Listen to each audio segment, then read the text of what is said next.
दुर्गा नदी के किनारे बसा एक गांव फूलपुर। गांव में कुछ 100-150 लोग रहते थे।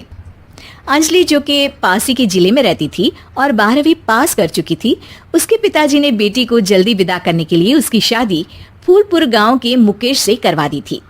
मुकेश कभी स्कूल नहीं गया था और इस कारण वो पढ़ा लिखा नहीं था और बाकी गांव वालों की हालत भी मुकेश जैसी ही थी। मुकेश के घर में उसके माता पिता भी रहते थे। सासू माँ, मैं बाहर मंदिर तक जा रही हूँ, आधे घंटे में आ जाऊंगी। अरे अभी कहीं जाने की जरूरत नहीं है, चुपचाप जाके रसोई में रात के खाने की तैयारी करो। और ये घूंघट क्यों हटा लिया है तुमने? क्या पता नहीं कि इस गांव में औरतें बिना घूंघट के नहीं रहती? रात में अंजलि छत पर जाकर अपनी मम्मी से बात कर रही होती है। तभी गांव की 3-4 औरतें उसे देख लेती है और दरवाजे पर आकर उसकी सास से शिकायत करने लगती है।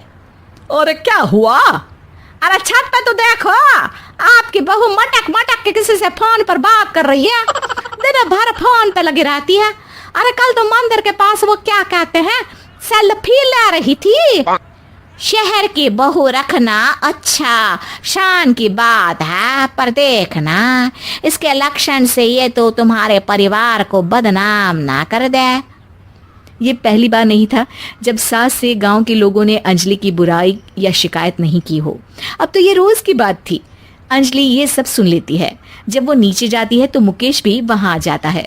सास कहती है, बेटा, लोग घर आकर शिकायत करने लगे हैं बहू के कामों की, देख लो। पति हो, संयम से रखो इसे।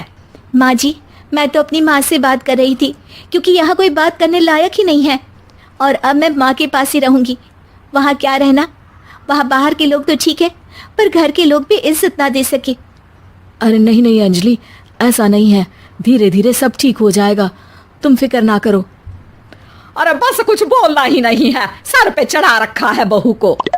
सास मुकेश की नरम बात सुन के वहां से मुंह चढ़ाकर चली जाती है। मैं तो कहती हूँ हम दोनों शहर चले जाते हैं। मैं पढ़ी लिखी हूँ, मुझे वहाँ नौकरी भी मिल जाएगी और थोड़े दिनों में आप भी वहाँ कुछ काम ढूंढ लेना। अरे नहीं नहीं अंजलि, हम यहाँ ना गांव का खेत, माँ पिताजी को छोड़कर शहर नहीं जा सकते। माँ पिताजी को कैसा लगेगा और गांव वाले क्या सोचेंगे?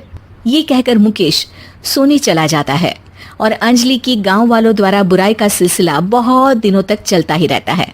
लेकिन अंजलि गुस्सा ना दिखाते हुए समझदारी से काम लेती है। बारिश का मौसम चालू हो जाता है। जोरदार बारिश से पूरे गांव में हाहाकार मच जाता है। दुर्गा नदी में बाढ़ आ जाती है और बाढ़ का पानी पूरे गांव की फसल तबाह कर देता है। फसल की ये हालत देखकर गांव वाले निराश हो जाते हैं और बात तो यहाँ तक पहुँच जाती है कि कुछ लोग तो अंजलि को इस सब का दोषी ठहरा देते हैं। अरे पूरी फसल तबाह हो गई, पता नहीं किसकी नजर लग गई है। अरे जब से चौधरी परिवार में ये शहर की बहू आई है ना, तब से ही गांव की शांति चली गई है। इसके कर्मकांड से माँ दुर्गा नदी भी खुश नहीं है। ये सब सुनकर बेचारी अंजलि रोते हुए अपने घर चली जाती है। कुछ दिन बाद सभी गांव वाले अपनी फसल का मुआवजा लेकर अपने अपने घर आते हैं। मुकेश भी 1500 लेकर आता है। अंजलि को जब पासबुक दिखाता है तो अंजलि हैरान हो जाती है। अरे, ये पासबुक में तो उन्होंने 4000 की एंट्री करी है और आपको सिर्फ 1500 दिए। सच में? अरे, वो सरकारी अफसर आपको बेवकूफ बना रहे हैं। सरकार की तरफ से हमें 4000 मिले हैं, लेकिन बाकी का सारा पैसा खुद ही खा रहे हैं। आप लोग के अनपढ़ होने का फायदा उठा रहे हैं। ये सब सुनकर मुकेश परेशान हो जाता है, लेकिन अंजलि उसे हिम्मत से काम लेने को कहती है और सुबह होते ही मुकेश को पंचायत कार्यालय ले जाती है और साथ में गांव के और लोगों को भी। आप सरकारी बाबू क्या गांव के लोगों को बेवकूफ समझते हैं? आपको क्या लगता है ये पढ़े लिखे नहीं है तो आप कुछ भी मनमानी करेंगे? ये बेचारे दिन रात इतनी मेहनत करते हैं, ये हमारे अन्नदाता हैं और आप इनके साथ ऐसा धोखा करते हैं। अरे क्या बके जा रही है ये लड़की, किस धोखे की बात कर रही है?